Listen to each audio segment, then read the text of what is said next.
Welcome to another special edition of the 3 and 10 podcast. These discussions with investment or industry leaders are set apart from our regular Friday podcasts. They are both longer and more in depth. We hope you will enjoy, learn, and profit from this special edition of the 3 and 10 podcast.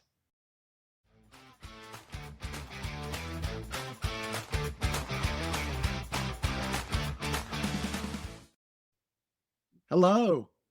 Hi, Scott. Hello, Andy. So I'm pleased to be here with my friend and former colleague, Andy Xie, who was really an iconic economist at Morgan Stanley back in the 2000s, as the U.S.-China relationship was really in a great place and things were going really well for both countries. Those were back in the days of Chimerica.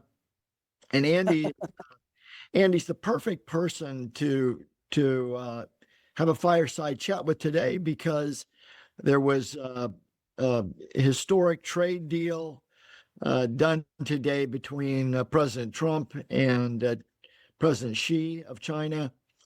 And there are many things that I want to ask Andy, but Andy has been writing for the South China Post for years now. His views, what I really like about him is he has strong, unequivocal views, and he's very candid in sharing them. So I'm happy to be with you this morning, my friend, and I'll turn it over to you for a few words. Yeah, sure, Scott. Really happy to be with you. I'm now an independent economist based in Shanghai. I'm independent in the sense I'm not affiliated with any institution inside China. So I think the Chinese government are used to me being like frank, independent, and I was very well known in China for talking about a property bubble and shadow banking bubble. A lot of people were unhappy with me for quite a long time. I think that being independent is giving me freedom to say those things. Now I think the shadow banking bubble has gone bust for like 5 years or 5 years or so, and the property bubble is kind of a one bust 4 years ago. So a lot of consequences, but nevertheless, I think that it wasn't too late for China to do that, and when the economy is not wasting money on bubbles, you can spend money on other more productive things. So that is what's going on. I think that that's kind of my background, and so my view now is much more forward-looking on what China is doing now, what is working towards, how it's relating to the world, and in particular the United States, and something that I anticipated a long time ago, that China and the United States inevitably would lead to some sort of conflict, which I was told in the United States by American politicians like 15 or 17 years ago. So what's going on now is not unexpected. Well, our timing is good for this fireside chat with this historic trade deal literally happening hours ago. We're recording on October 30th.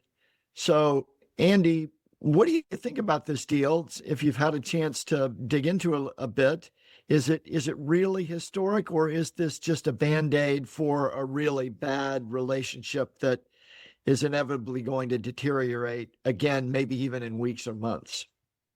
I think that it's really a short-term truth. It was described as a one-year deal. China basically, after Trump started the second trade war, China hit back, and then there was negotiation in Geneva, and the main thing China wanted was no more escalation. Apparently, the U.S. escalated quickly afterwards. For example, the port fee for ships built in China. The entity list for all the subsidiaries of Chinese companies that the U.S.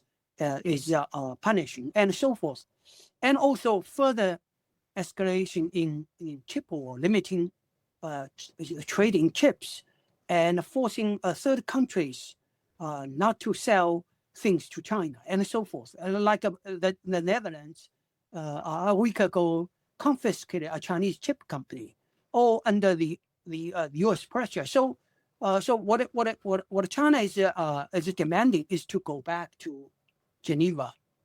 All the escalatory moves since should be taken back, which is what the deal is about. So a lot of people say, oh, tariff going down by 10 percentage points, not a whole lot, still very high. Actually, the tariffs are high only for a certain segment of goods, like for consumer electronics, for example. Trump kind of cut a tariff quite a bit a long time ago because he was worried about a backlash from U.S. consumers. So the overall tariff, I guess, is high, but it's not that high. But the point is that China is not looking for continuing a good trading relationship with the United States. This is just temporary because I think that over the past 5 years, China has come to understand that some sort of a breakup with the U.S. is inevitable. Okay, you cannot do business with the people who are constantly threatening you. So China is diversifying, and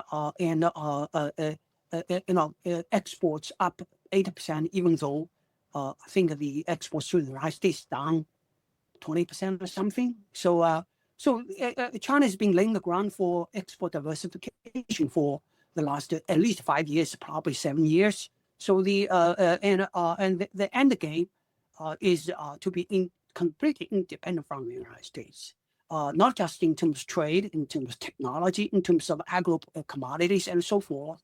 So, and I think this is kind of inevitable. And do you think it's realistic that China can replace the U.S. consumer with the global South, as they call it? Oh, I think it will. The issue is that China is sacrificing in a way to keep the exchange rate low. It's like the average price in China is like probably only 1/3 as in the U.S. Okay, you just come to China, you look at all the prices, adjusting for quality, at least like the U.S. average price is at least 3 times. Okay, so China is developing. The dollar is too strong. The dollar is too high. Yeah, but for China, it's like keeping the currency cheap means that Chinese are not consuming at the level they could. Okay, so that in a way is making the products cheap for emerging economies. So China's per capita income is $15,000. A lot of countries, emerging economies like in South America, even in Mexico and in the Middle East and so forth, at about the same level. So their purchasing power is sufficient for Chinese products. But more importantly, China is exporting capital goods that will make these people more productive.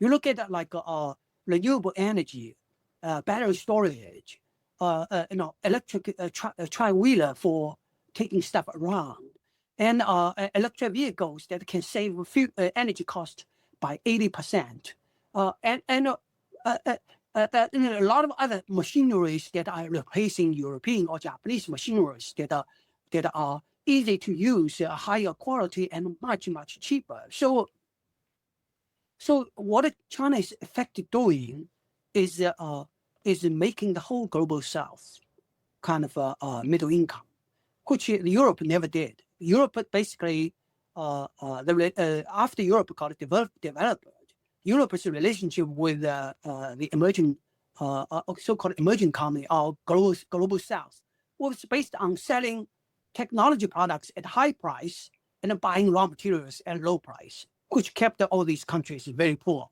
Okay, so what China is doing is that China is selling you technology goods at a low price, buying you commodities at a high price. So this is kind of the change in the income picture for emerging economies is never happened before. So this is what China offers is like a irrefutable deal. Even though a lot of countries kind of they want to be with the West, I think that because the West has the prestige among these emerging economies, developing economies for a long, long time, they feel like the Chinese is upstart, so and associate Chinese goods with low quality and so forth a long time ago. But right now, what they see is that this is their chance to get the development by trading with China. So that is why this trading relationship is not just substituting American market; it's creating a growing market. Okay. That's that's fascinating. And I want to ask you, what has enabled China to become such a strong technology innovator?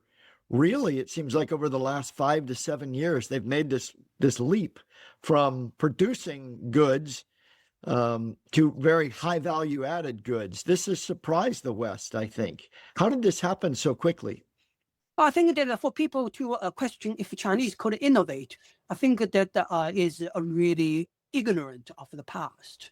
You look at what Joseph Needham wrote, a very thick book on Chinese technologies before Renaissance that went to Europe following Mongol invasion, that really laid the foundation for West Renaissance and the scientific revolution afterwards.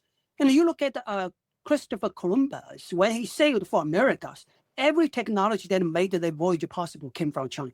Okay, the ship designed for long voyage, the compass, the cannon to kill the indigenous people, the gun to kill indigenous people, everything came from China, and not as good as what China had. So before Industrial Revolution, most technologies in the Asian world came from China. Even for like a toothbrush, you say it came from China. So people are ignorant. It's just been reawakened. Yeah, people like were ignorant because they ignorant about the Chinese capability. They were ignorant. Okay, so you look at Japan, and people say Japan can innovate. Everything Japan came from China. Everything associated with Japanese culture came from China. So what you go to like Steve Jobs used to worship all these architects and cities. They were copies of Chinese cities or Chinese architecture. If the kimono, elegant kimono was Chinese costume, and so kind of. So your point is this is happening and it's going to accelerate in the world. No, I think that I'm getting to why this is happening now.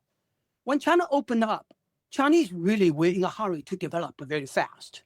So it's like about the commodities, and the Chinese business people were happy with the volume business, and the technology is really in the equipment, which is something I learned when I was working at the World Bank. I looked at all the countries that were developing, and technology is in the equipment, which is something Chinese did not fully appreciate because they didn't like low volume business. Okay, you look at ASML,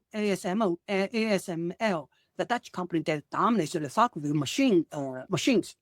The business came from Chinese, mainland and Taiwanese. When it came out of the Philippines, it was nothing.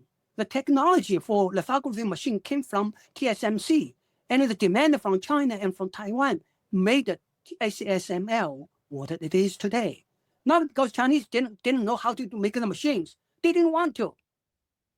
Because it will take a long, long time to create a business, low volume business. Okay? So I had a conversation with the tech titan in China about 15 years ago about the potential for the U.S. to block China's semiconductor sector by not selling machines to China. He screamed at me, and his company became the primary target of the U.S. sanctions. I'm not saying that a generation of Chinese entrepreneurs who came in the 80s, they believe in globalization. Why? They benefit from that. They believed in the global division of labor. Okay, so after the trade war began, it changed, and the tech thing also changed what everybody thought. Okay, I like to visit companies in China. They used to always want to discuss with me about the stock market, the property market. Because business in China is very hard. It's super competitive. It's really, you have to work your ass off for a buck. Okay, so most businessmen in China don't want to talk about their business. They want to talk about where they can be easy money, right? So they were doing side projects like properties. Basically, everybody was doing it. And they were kind of speculating in the stock market and so forth. So these guys really, I was known for talking about the markets. They wanted to talk to me about these things. And in 2016, it was shocked. In 2017, it was shocked, but when in the tech embargo happened, totally changed. Nobody wanted to talk about markets anymore. Everybody took me to the factory to point at every part that could be a choke point. They would say this part was made by a certain company, and nobody else could. We have to do it. So it was like the whole country went on a different path. Okay. Yeah. So in some ways, Trump awakened this innovative monster. Yeah. Yeah. So His first trade war. Yeah.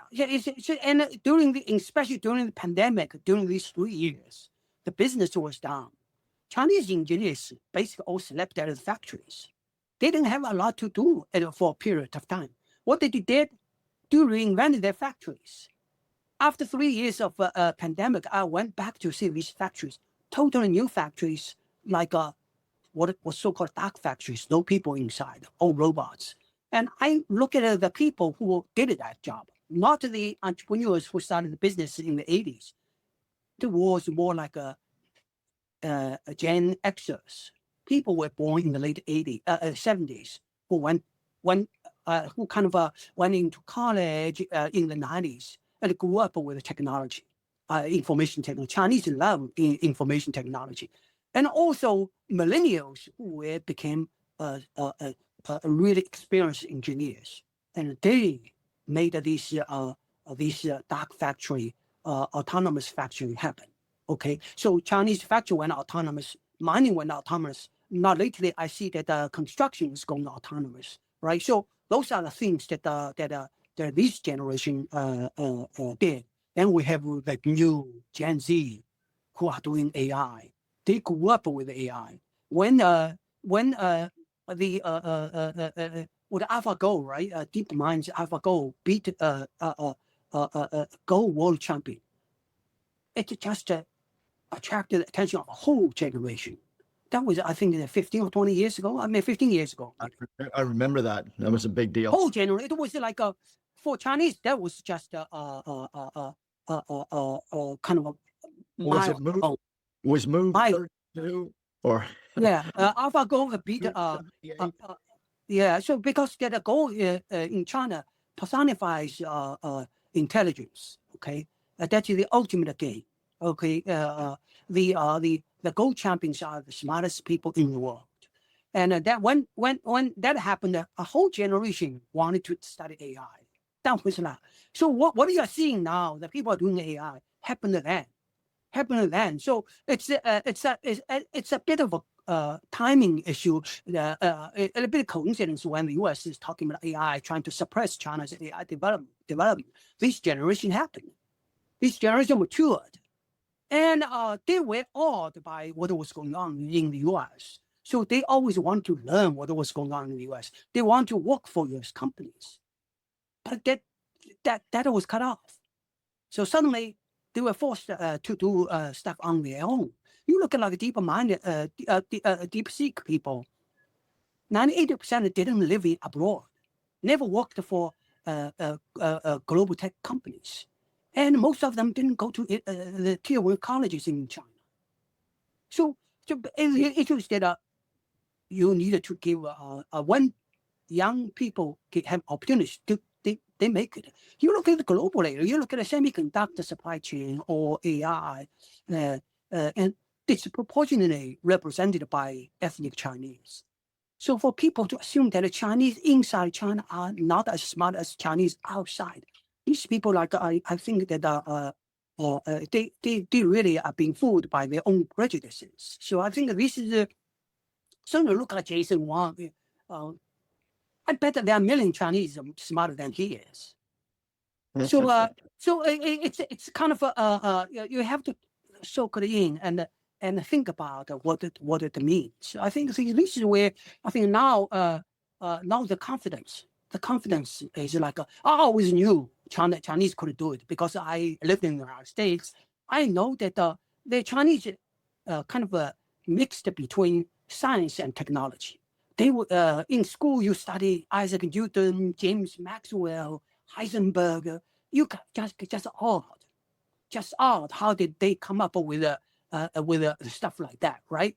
But now it's different. It's technology is not that.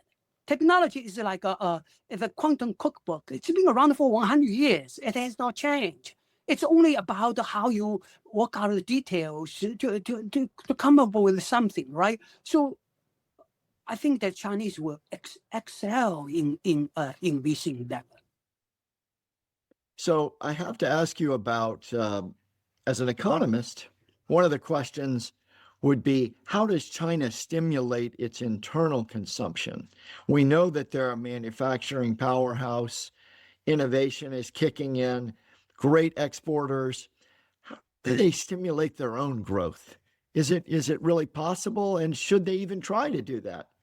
No, what's going on is basically Chinese government is not stimulating the top line like the United States always wants to pump up the top line. China is letting the market to go where it needs to. Like all the automobile companies competing like crazy, the prices come down. What's wrong with that? People can enjoy low prices, very good cars and low prices. Why not? Then some companies don't make money. If you still want to go on, it's your problem. But BYD is making money. BYD is making 10% gross margin on a car less than $10,000. If you can't do it, it's your problem. You should leave. So this is like that. And you look at it like the other side. You look at coffee shop. Shanghai has more coffee shops per capita than any other city in the world. Okay. It used to be only Starbucks. Then now there are tons of shops. And I get a great cup of cappuccino or latte for $2. So why not? So this is sort of China's. This is the demand story in China. Things are getting cheaper, and you find ways to make things get cheaper. There's no guarantee for price for anybody. So this is kind of very different from the United States, where the U.S. wants to stimulate the top line to maintain profit margin for companies, and the companies don't have a lot of incentives to innovate.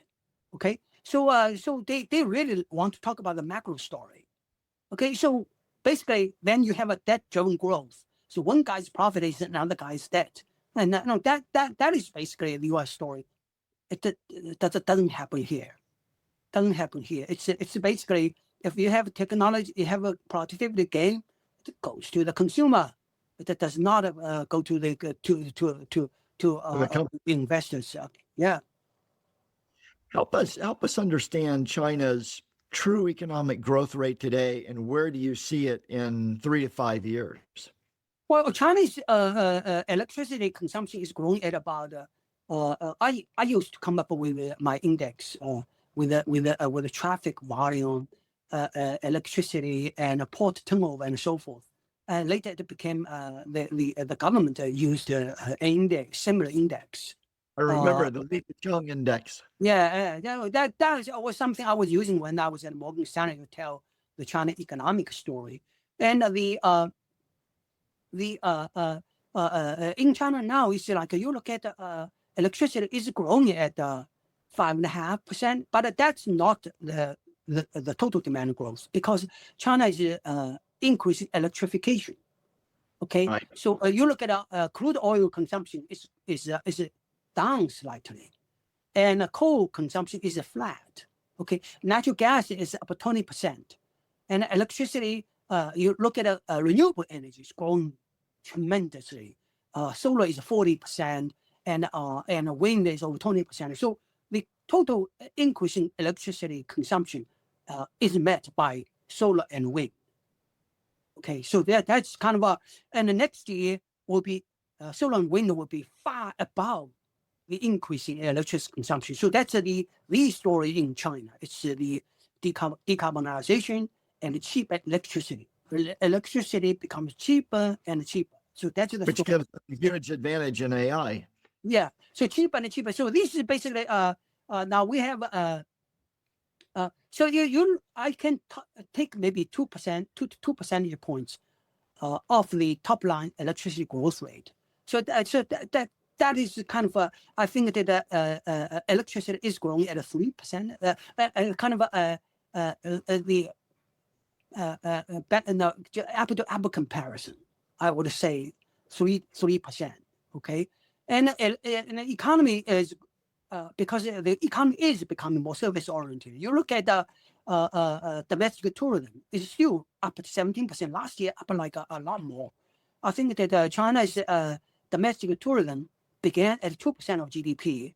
This year it's going to be 6% of GDP. Okay, so even at such a high base, like 5%, it's growing at 17%. Okay, so there is the service sector is expanding because people want to travel, and every golden week, like we're talking about 2.5 billion trips, man trips. Okay, so this is sort of there is a story, a domestic consumption story, but that story is different from top line story like people are familiar with in the U.S. Basically, people think they are rich, they go out and buy more stuff. In China, it's much more about doing something you haven't done before. Okay, so traveling is really, really important, and it's the infrastructure is kind of very good. It's very convenient to travel around, and the hospitality industry is really developed. And this is another industry that's going to shock the world someday. And we have most 5-star hotels are managed by American companies like Hyatt, Marriott, or what else, you know. So there are a bunch of those companies. I always in Beijing, but I haven't been since 2018. I'm interested to come back and see what's going on, but we've got to talk about the markets. So yeah, okay. China has been in a bull market now for almost 2 years. And I think a lot of Western investors have missed this bull market because remember, China was uninvestable back in 2023, as it was said in the West. And I want to talk to you about the sustainability of that bull market, and also about will the Chinese bull market outperform Western markets over the next 3 to 5 years, in your opinion?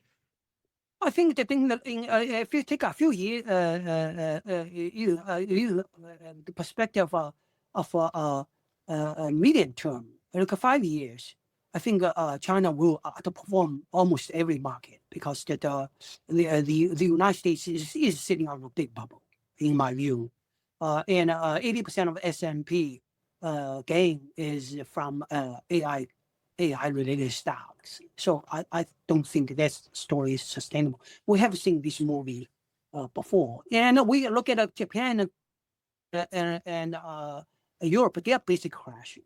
They are really in a very tough spot. And they don't have leverage against the United States. They have to take whatever deals they have, the U.S. gives to them. Then because they listen to the United States, they are not trusted by China. So Chinese market becomes more difficult for these guys. And these guys basically have no domestic story. So I see they are in deep trouble. Okay. And and China's story is like a consumption has not been stimulated yet, but one day it will. And when China feels comfortable about the technology independence and the market export market diversification, once those things have been done, I think that there will be consumption stimulus. So and China will need to turn around to solve also the population problem. So you have to stimulate a birth rate. You have to give financial incentives. When China turns around, it will be tremendous financial incentives for people to have children. So China can do stuff like that. But it's not being done now. It will take a few years, and so there will be a better consumption demand story in the future. But in the short term, where we think that China has stable demand and a very rapid productivity gain across the board in every industry, right? So for investors, you need to watch out for competition. That's the old Chinese story. So you have to look at companies that have huge scale to overcome this competitive pressure, or companies that are kind of government companies, which I advise investors to buy, mainly infrastructure companies that government owned, and these infrastructure companies cannot be replaced, and they have stable kind of pricing. So Chinese market is not that cheap like before anymore, but it's still relatively cheap. And Relatively cheap. there are a few stocks like CATL, the biggest battery company in the world, that's trading at 35, 36 times, but it's growing rapidly and it's coming out with revolutionary products that are going to shock the world.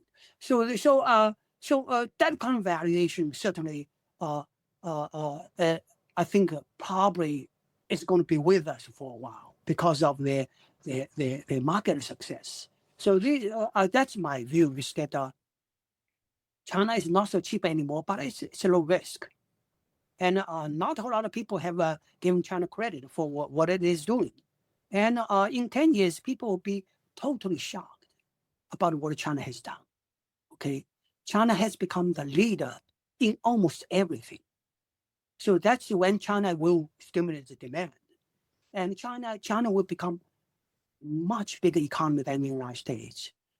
At purchasing parity, China is already twice as big as the US, in my view. And by 2040, China is like 3 to 4 times as big. So I think that you look at that perspective, most wealth in the world will be in China. The issue is that how you leverage into that, right? So you have to find something that's going to continue to profit from the economy.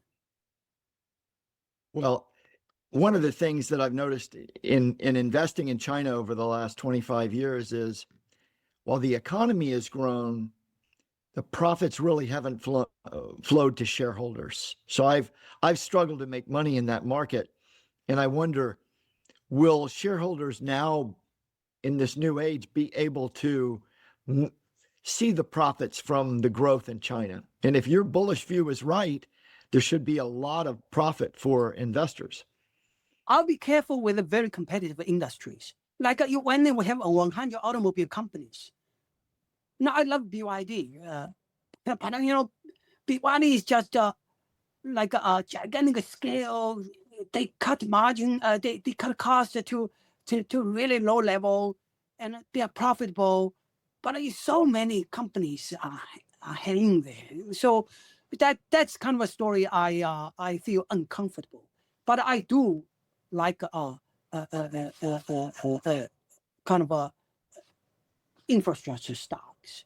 And infrastructure stocks actually have reflected the growth of the economy. You look at the share price, and Morgan Stanley listed most of these guys in 98, 99, 2000, 2001, and so forth. You look at the share price, including dividends, has caught up with the GDP growth. GDP at that time in 2000 was about 10 trillion RMB. Now it's 100. This year it's going to be 140 trillion. So it's 14 times. You look at some of these stocks, basically they have been like that. Okay. So therefore the company that is not subjected to this kind of competition, they do show you. And the Chinese banks still cheap, but it's trading at a half times book value. But there's overhang out there because that the property market is down a lot, and And even though most bad debts probably were being absorbed by the shadow banking system. Now, shadow banking was like at the peak was 100 trillion RMB or 15 trillion US dollars, 100% of GDP at that point. It's basically gone.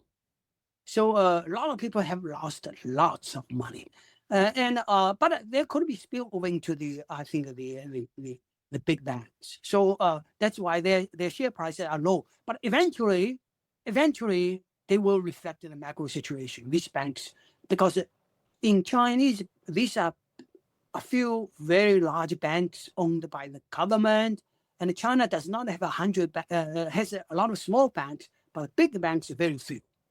Okay, they are really these kind of government-backed banks. So at some point, this bank is a tremendous buy. Andy, when are we in the unwind of the property bust in China? Are we getting toward the end of it after 4 years, or do we have a couple of more years to go? Oh, I think a few more years to go. And the bubble was just too big, you know. And the price is the volume sales volume in terms of square meters is down about 50% from 4 years ago. And the price wise, you look at a city like Shanghai, Tier 1 city, downtown down 1/3 already, and in some outlying areas down 2/3. But still, the price is very high compared to rents or compared to salaries. So I do see more pressure ahead. You look at Japan, like from 1992 to 2012, that's 20-year adjustment. The total property price down like I think some properties I tracked down like 90%. Okay. Incredible. Yeah. So you know, but the difference. A tax on consumption until that bust is completely unwound. No. Yeah, I think what China is doing is on stabilizing the property market is to cut the mortgage interest rate, and to maybe at some point to extend the terms of repayment. The risk is from about 70-some trillion, about $10 trillion of debt that the household had. And quite a bit of that was borrowed when the property price was high. So now, that amount of debt is about 50% of GDP, probably 50% of GDP, and so it's not small. It's quite big.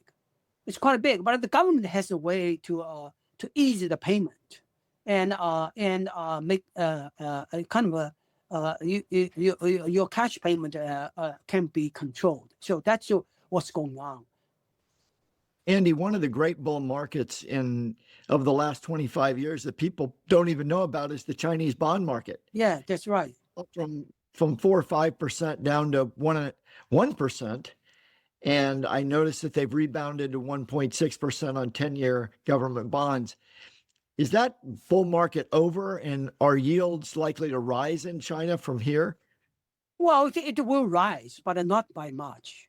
Because China is still adopting this creative destruction story in the economy. Okay, so Japan didn't do that after the property market boom was over, and Japan instead kind of tried to even limit the competition and to keep the corporate sector going. Right, Chinese government knows this is the wrong way. Also because of the U.S. pressure, you have to go forward.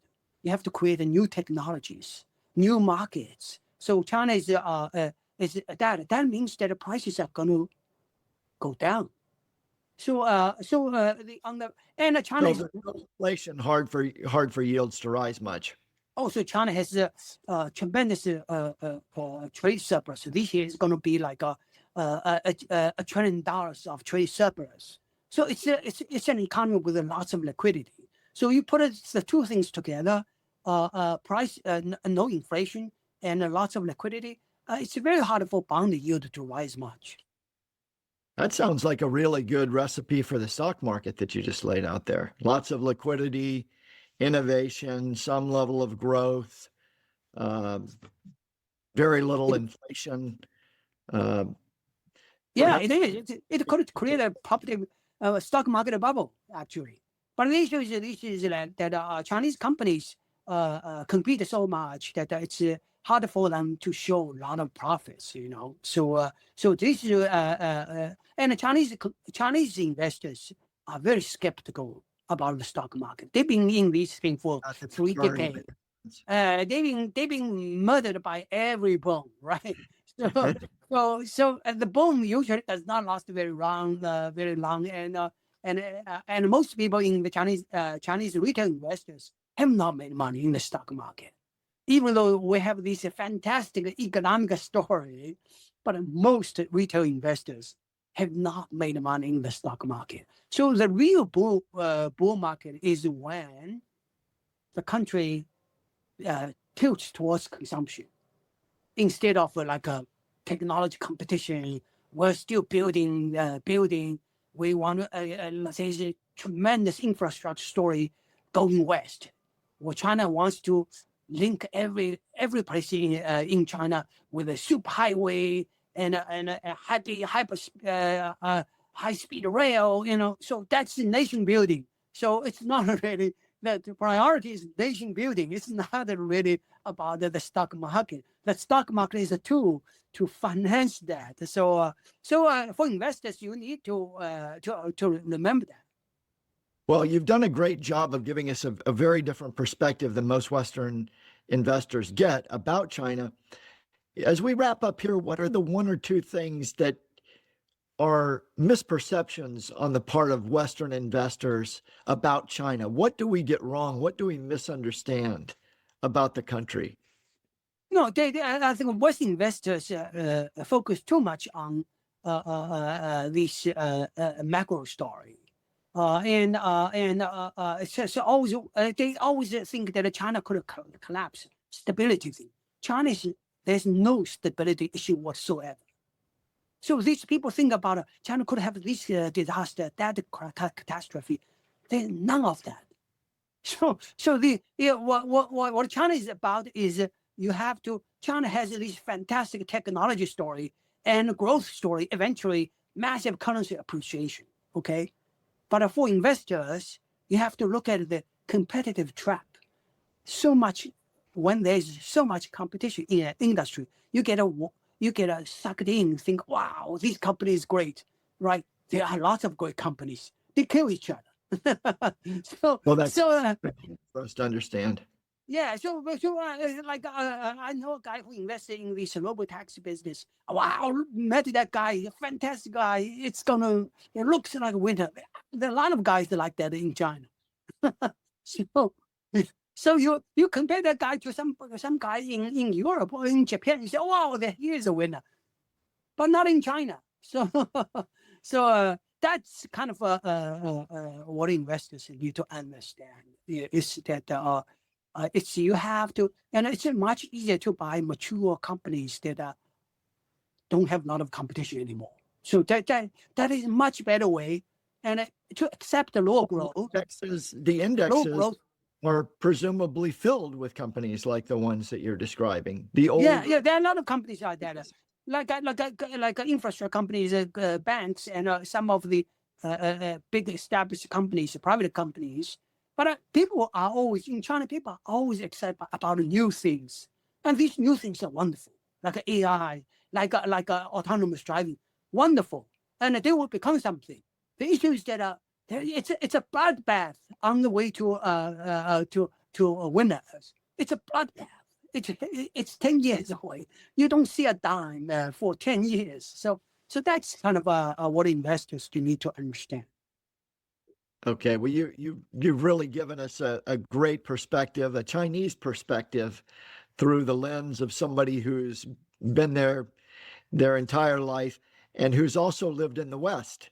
So I just want to thank you for your candor, for your insights, your time today, and we will leave it there. But thank you so much, Andy. Yeah. Okay. Hi. Bye-bye, Scott. Talk again.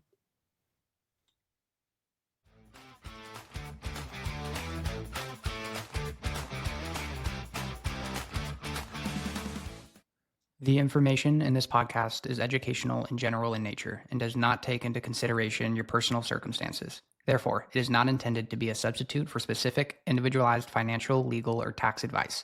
To determine which strategy or investment may be suitable for you, consult the appropriate qualified professional before making any final decision.